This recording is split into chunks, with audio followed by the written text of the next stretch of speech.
So every year, my family hosts an annual game night, which is basically our version of the Hunger Games, except with more passive-aggressive snacking and fewer fatalities, unless you count Uncle Larry's cholesterol. This year, we decided to play Monopoly, because nothing bonds a family together like competitive capitalism and the knowledge that someone will inevitably flip the board and storm off before anyone lands on boardwalk. We even had matching color-coded snacks for each player piece, green M&Ms for the car, silver-wrapped Hershey's Kisses for the Thimble, and so on. My dad called dibs on the Thimble, like he does every year, and winked at us like he had insider trading tips for Park Place.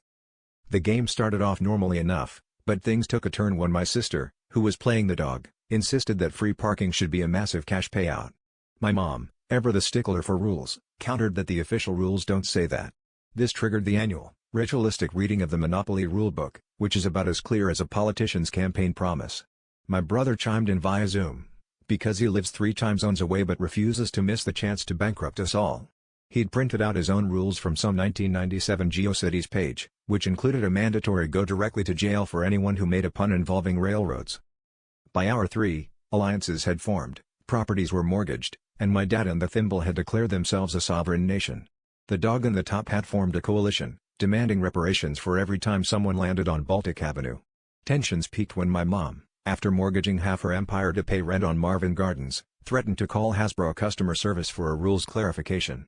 We all laughed, but then she actually did it, and the hold music alone nearly caused a riot.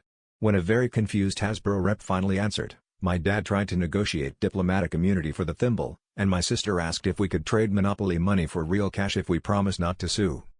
Long story short, the night ended with my family temporarily banned from Hasbro's helpline, my mom serving us all with a homemade restraining order from the Thimble, and my dad insisting he's entitled to visitation rights every other weekend.